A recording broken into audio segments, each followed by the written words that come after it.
What's up guys, I have a very special video for you today. I've spent almost all my life living in Sydney and I want to show you some of my favourite spots and more importantly spots that I think are pretty underrated. So I've got the first one right in front of me now. Just hear me out when I turn around and show you now. Whoa, Luna Park. Now if you're sitting there thinking like, dude, that's Luna Park, everyone knows Luna Park, this is not a secret Jake spot. Yes, you're right, but you know, it's Sydney, it's a massive city and everywhere has a degree of popularity. So I'm not claiming these are places that people have never heard of before.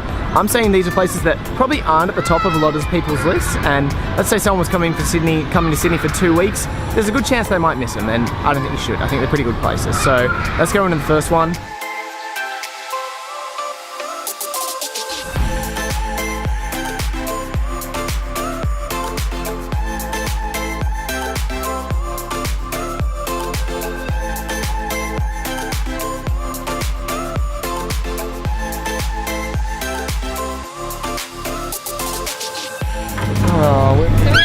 You have a little dog. Well, you have a fairy one. Well, I'll take the honking thing. Thank you. Thank you.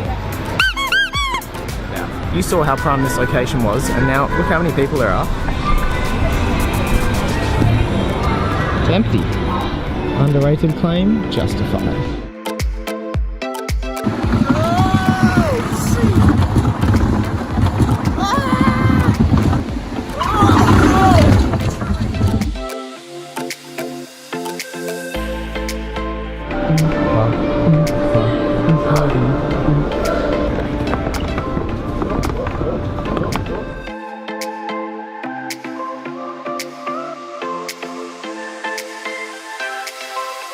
One Jake signs off. Jake. Jake.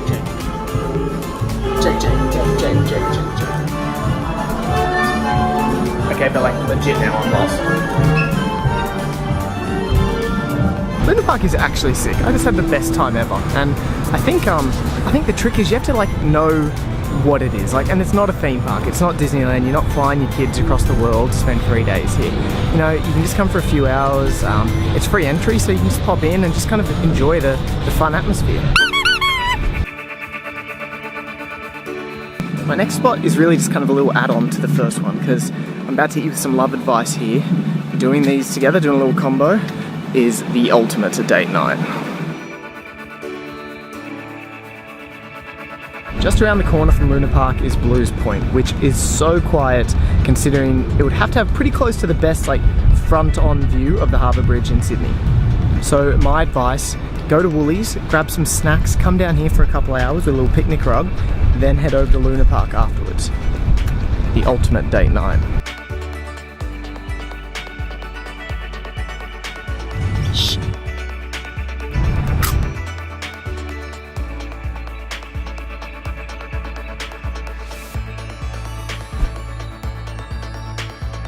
If you're looking for a great beach in Sydney, for me, it's all about the northern beaches. I'm at DY this morning, but honestly, you can't go wrong with any of them. And if you can manage to get up for a sunrise, like I somehow did this morning, it's pretty spectacular. I get that places like Bondi are iconic and you know, they're kind of like bucket list items that you want to tick off. So fair enough, by all means go for that. But after you do that, if you want like a proper day out at the beach, you've got to go northern beaches, I reckon. There's so many less people, which means, you know, you can go for a surf, which if you've seen any of my previous videos, you know I'm pretty good at these days. And because there's so many less people, there's just so much more room and space. You get a lot more privacy. You can play games, or, you know, you can throw a frisbee that is allegedly self-returning because you didn't bring any friends with you.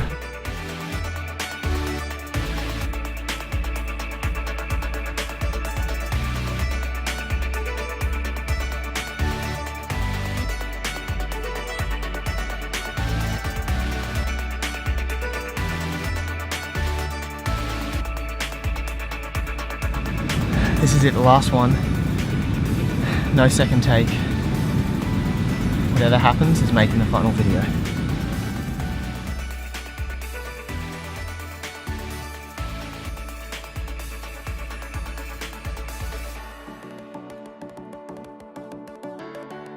They ask you how you are, you just have to say that you're fine when you're not really fine, but you just can't get into it because they would never understand. DY also has like a nice row of shops which have like a real kind of local feel to them, so that's why I like it here. But yeah, like I said, honestly, all the northern beaches are pretty good. Alright, Darling Harbour.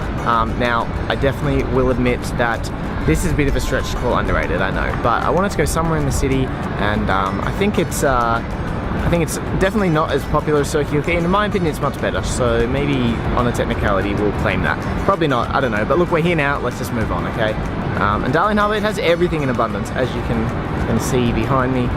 There's like heaps of restaurant options, dessert options, just fun stuff going along on the street all the time, all in a lovely harbour setting. And tonight I've been joined by a lovely lady. Cute.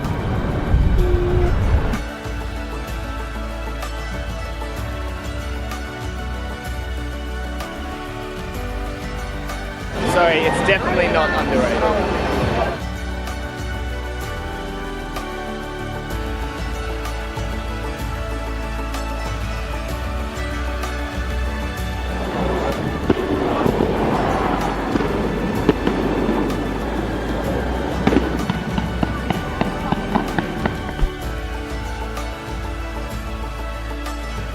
So my last stop is probably the most random, but for me it's also my favourite because this is what real Sydney is like. This is what living in Sydney is like for me, and that's just the suburbs. Today I'm in Wahroonga, which is super nice. You should definitely come check it out if you've never been before. But any suburb's fine. Really, my ideal lunch is just like going up to the local shops, going to the local bakery or chicken shop, and getting some food there, and just kind of chilling out in the local area. So. Yeah, definitely would recommend. Speaking of which, they have the best chicken shop in the world here, Grill Charlie's, which we're going to go grab some food at. Unbelievable.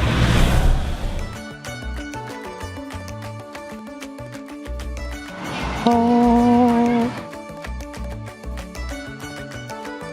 Thanks for watching, guys. Hope you're managing to get out there and enjoy everything our lovely city of Sydney has to offer. Whether it's kind of, you know, the big things that some of them we did, or the little things like this, which are pretty special to me. So yeah, make sure you like and subscribe if you enjoyed the video, and catch you later.